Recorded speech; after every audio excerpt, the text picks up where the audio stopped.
Welcome to प्रशासनिक Gurukul and आज हम गुरु सीरीज में क्वेश्चन सॉल्व करेंगे related to current affairs and history. तो पहला सवाल है हमारा, लैंडस्लाइड एटलस 2023 ऑफ इंडिया ये रिलीज कौन करता है? तो वर्ड्स पे ध्यान दीजिएगा, प्रिपेयर कौन करता है पहले ये जान लेते हैं। तो नेशनल रिमोट सेंसिंग सेंटर ये प्रिपेयर करता है और इसरो के साथ मिलकर प्रिपेयर करता है। रिलीज कौन करता है?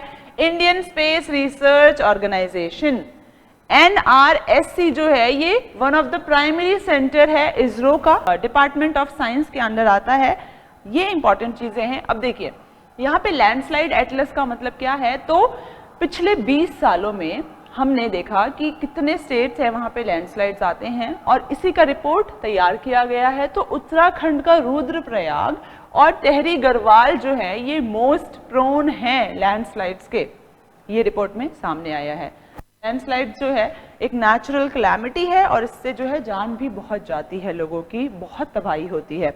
यहाँ पे नेशनल डिजास्टर मैनेजमेंट अथॉरिटी भी ऑप्शन में गिवन है पर ये नहीं होगा। Ministry of environment, forest and climate change, तो सारे ऑप्शन जो है काफी मेल खाते हैं। Which among the following is not in WHO's classical pollutant list? Pollutants जो पॉल्यूट करते हैं हमारी एयर को और जो मैन मेड होते हैं, ये चीज का ध्यान रखिएगा। इसीलिए कार्बन डाइऑक्साइड जो है इस लिस्ट से बाहर है क्योंकि ये नेचुरली अकर होता है एनवायरमेंट में, राइट? और एक्सेस में जब ये अकर होता है तब ये एक हमारा बहुत हमारे लिए खतरा बन जाता है। अब बाकी जो गैसेस हैं ये सारी जो है पॉल्यूटेंट लिस्ट में हैं। 6 गैसेस हैं, उनके यहाँ पे नाम दे रखे हैं। पार्टिकुलेट मैटर हो गया 2.5 and 10, ozone, nitrogen oxide, sulphur dioxide and carbon monoxide. तो इससे सवाल भी आ चुके हैं और कार्बन डाइऑक्साइड नहीं होगा, तो ये हमारा आंसर होता है क्योंकि नॉट पूछा गया है। एयर पॉल्यूशन क्या होता है? तो it is a mixture of many things like solid particles, liquid droplets and gases. तो ये हमारा एयर पॉल्यूशन हुआ और इससे जो है बहुत ज्यादा डेथ्स देखी गई हैं ऑल ओवर द वर्ल्ड, लेकिन लो और मिडिल इनकम कंट्रीज में ज्यादा डेथ्स होती हैं एयर पॉल्यूशन के कारण। और अगर इंडिया में बात करें तो रूरल एरियाज में एयर पॉल्यूशन से ज्यादा डेथ होती है। कलक्कड़ मुंडन थोराई टाइगर रिजर्व जो है ये कहाँ पर है?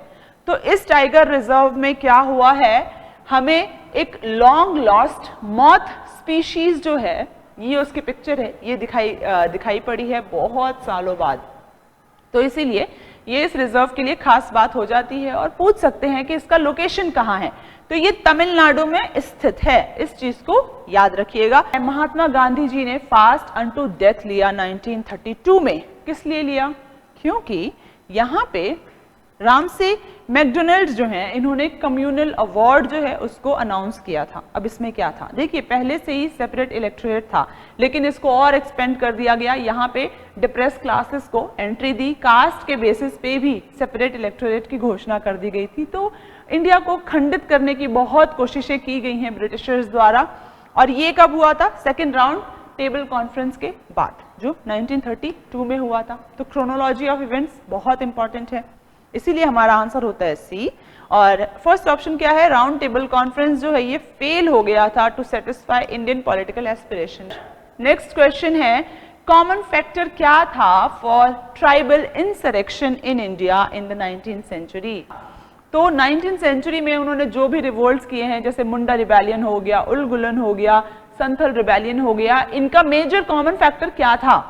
क्योंकि जो ब्रिटिशर्स थे इन्होंने इनका जो ओल्ड अग्रेरियन ऑर्डर था वो उसको डिसरप्ट कर दिया था, कम्युनिटी को, ट्राइबल कम्युनिटीज के जो वे ऑफ लिविंग था उसको डिसरप्ट करके उन पे थोपने लगे थे चीजें। जैसे उनका एग्रीकल्चर सिस्टम था उसकी जगह पे उन्होंने नए सिस्टम इंट्रोड्यूस किए जिसमें उनसे जो हक है जमीन का वो छीन लिया गया। यहाँ पे काफी ज्यादा डिसरप्शन हो गया इनके वे ऑफ लिविंग का, इसीलिए इन्होंने इन वजहों से जो है काफी ज्यादा रिवोल्ट किया है। अगला स्टेटमेंट क्या है? Introduction of a new system of land revenue and taxation of tribal products. तो ये तो था ही, लेकिन ये जो मेजर कॉज है इनका ओल्ड अग्रेरियन ऑर्डर ये सबसे सूटेबल है, ठीक है। Influence of foreign religious missionaries in tribal areas, ये भी ठीक है। Rise of a large number of money lender, trader, revenue farmers as middle man in tribal areas, Indian history में अगर हम बात करें तो फ्यूडल सिस्टम के एसेंशियल एलिमेंट्स क्या क्या थे, तो सिस्टम को समझना इसीलिए ज़रूरी है। जैसे परमानेंट सेटलमेंट हो गया, महलवारी सेटलमेंट, इनमें क्या चीज़ें होती थी, फीचर्स क्या थे। तो आज हम फ्यूडल सिस्टम को पढ़ेंगे। तो फ्यूडल सिस्टम में क्या एक बहुत सेंट्रलाइज्ड पॉलिटिकल अथॉरिटी थी और एक वीक प्रोविंशियल या लोकल अथॉरिटी थी, तो ये रॉन्ग हो। यहाँ पे पावर्स जो हैं डिवाइडेड थी बिटवीन किंग एंड नोबल्स, ये बिल्कुल सही है, ठीक है। The emergence of administrative structure based on control and possession of land, ये सही है। Creation of the Lord vessel relationship between the feudal Lord and his over Lord, ये भी बिल्कुल सही है।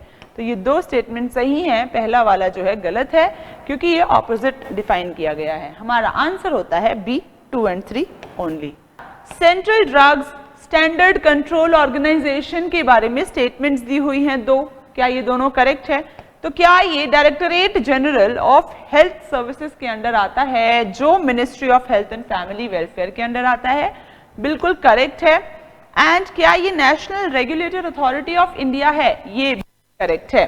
तो हाल ही में राजीव रघुवंशी जी को न्यू चेयरमैन के लिए अपॉइंट किया गया है CDSCO में। तिभाग पीजेंट मूवमेंट जो है बंगाल में, ये क्या था और क्यों था, इसमें क्या डिमांड थी? तो reduction of the share of the landlords from 1/2 to 1/3। तिभाग, अगर आप वर्ड का मतलब समझेंगे तो ये है 1/3 हिस्सा।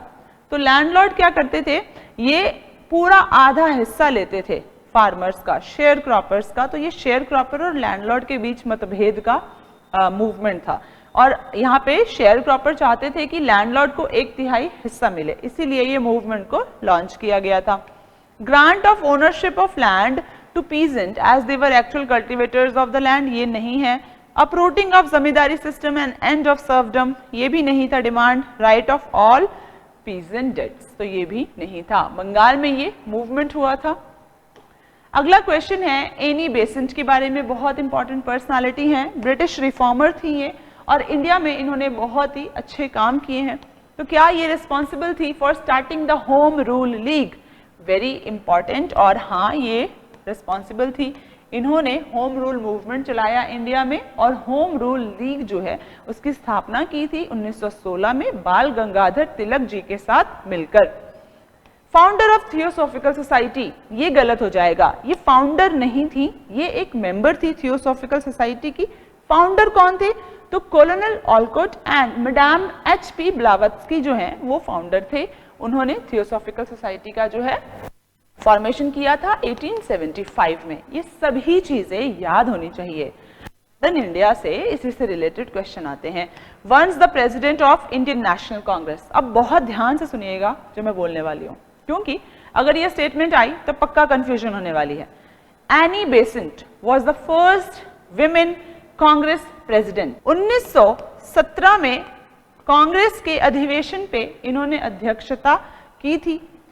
दूसरी चीज ये है कि सरोजनी नायडू जो हैं वो फर्स्ट इंडियन विमेन हैं Congress president, first Indian women जो कांग्रेस की प्रेसिडेंट बनी थी। तो ये ब्रिटिश की थी, इसीलिए ये फर्स्ट इंडियन विमेन नहीं होंगी, ये होंगी फर्स्ट वुमेन जिन्होंने प्रिसाइड किया था कांग्रेस के प्रेसिडेंटशिप पर। क्लियर? सरोजनी नायडू जो है 1925 में इन्होंने कांग्रेस सेशन पे प्रिसाइड किया था एज अ प्रेसिडेंट। हमारा आंसर होता है 1 and 3 ओनली, क्योंकि सेकंड स्टेटमेंट रॉन्ग है। ओके, चलिए। Consider the following statement about propylene glycol, ये क्यों है क्वेश्चन? क्योंकि हाल ही में उज्बेकिस्तान में 19 बच्चों की डेथ हो गई है कफ सिरप पीने से, और उसमें इस चीज की मात्रा बहुत ज्यादा पाई गई है, अधिकतम एक्सेस अमाउंट में डाला गया था और इसीलिए यहाँ पे बैन करने की बात की गई है इसको। अब चलिए, ये न्यूज हो गई, पर ये है क्या, इसका एप्लीकेशन क्या है, वही तो आता है सवाल। तो ये हम पढ़ेंगे। क्या ये एक फूड एडिटिव है? बिल्कुल सही। क्या ये फ्लेवर जो होता है फूड में और बेवरेजेस में, उसमें स्वाद लाने का काम करता है? ठीक है, तो बिल्कुल सही है। इसके अंदर जो फ्लेवर होता है उससे खाने में या पीने में जो भी ड्रिंक्स हम करते हैं उसमें जो टेस्ट है उसको मेंटेन करता है। तो आंसर होगा हमारा ऑप्शन सी, बोथ 1 and 2। अगला क्वेश्चन है रॉलेट सत्याग्रह से रिलेटेड। तो क्या ये जो रॉलेट एक्ट है ये सेडिशंस कमिटी की रिकमेंडेशन पे लाया गया था? बिल्कुल सही है। रॉलेट एक्ट कब आया था? 1919 में, फरवरी में, ठीक है। और ये सत्याग्रह जो था ये भी 1919 में ही किया गया था। रॉलेट सत्याग्रह गांधी जी ने किया था क्योंकि ये यूटिलाइज करना चाहते थे होम रूल लीग को, ये भी करेक्ट है।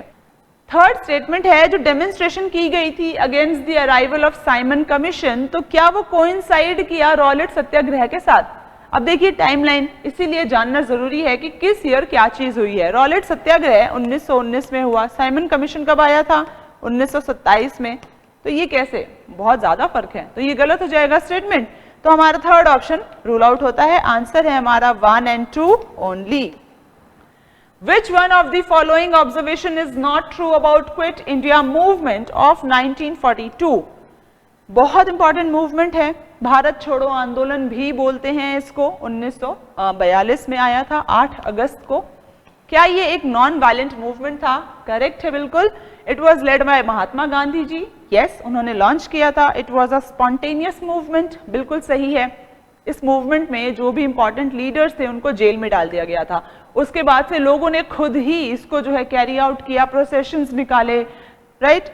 It did not attract the labour class in general, ऐसा नहीं है। जो भी हड़ताल हुए, बंद हुए, वो सब किनके द्वारा कैरी आउट किए गए थे? लेबर क्लास द्वारा। बहुत ज्यादा अच्छे लेवल पे ये किया गया था, तो पूरा सपोर्ट था लेबर क्लास का। ए वतन मेरे वतन, सारा अली खान है इसमें। इन्होंने जो रोल निभाया है वो किसके ऊपर इंस्पायर्ड है? तो उषा मेहता जी के ऊपर इंस्पायर्ड है। तो इसीलिए ये सवाल आने की संभावना है। जो इंडियन फ्रीडम स्ट्रगल है उसके रेफरेंस में उषा मेहता जी ने क्या किया था, किस लिए जानी जाती हैं? तो running the secret Congress radio in the wake of quit India movement. तो क्विट इंडिया में जो भी डेवलपमेंट्स हुई थी उसी से रिलेटेड है। Participating in the second round table conference, नहीं होगा। Leading a contingent of Indian National Army, नहीं, ये नहीं थी, वो कोई और पर्सनालिटी थी। Assisting in the formation of interim government under Pandit Jawaharlal Nehru, तो ये भी नहीं होगा।